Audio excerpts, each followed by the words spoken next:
அதிகார பதவி அப்படின்றது மேலோங்கும் அப்படின்னு சொல்லியிருக்காங்க. அகந்தை தவிர்க்கவும்.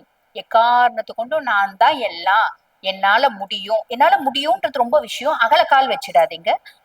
ஓவர் கான்பிடன்ஸ் வேண்டாம். அததான் அவர் சொல்றாரு. அகந்தை தவிர்க்கவும் அப்படின்னு சொல்லியிருக்காங்க. கண், இதயம், கவனம் அப்படின்னு சொல்லியிருக்காங்க. அப்ப கண் சார்ந்த பிரச்சனைகள் வர்றதுக்கான வழியும் வாய்ப்பும் உண்டு. இருதயம் சார்ந்த பிரச்சனைகள் வர்றதுக்கான வழியும் வாய்ப்பும் உண்டு. ஆக இந்த மாதிரி விஷயங்கள்ல கவனம் அப்படின்றத வச்சுக்கோங்க. அதே மாதிரி பாருங்க, பொதுவாவே சிம்மராசி அன்பர்கள் இந்த வருஷம் பாத்தீங்கன்னா பெரிய லெவல்ல கடன் வாங்கவும் வாங்காதீங்க, கடன் கொடுக்கவும் கொடுக்காதீங்க. ஃபர்ஸ்ட் விஷயம்.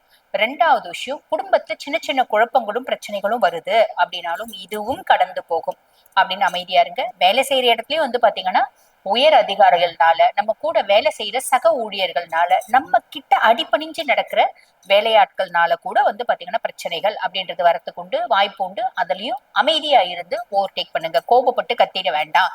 சிம்மத்துக்கு நடிக்க தெரியாது, பின்னாடி பேச தெரியாது. எதுவா இருந்தாலும் உள்ளதை உள்ளபடியே காட்டும் கண்ணாடி போல இதுதான் சிம்மம்.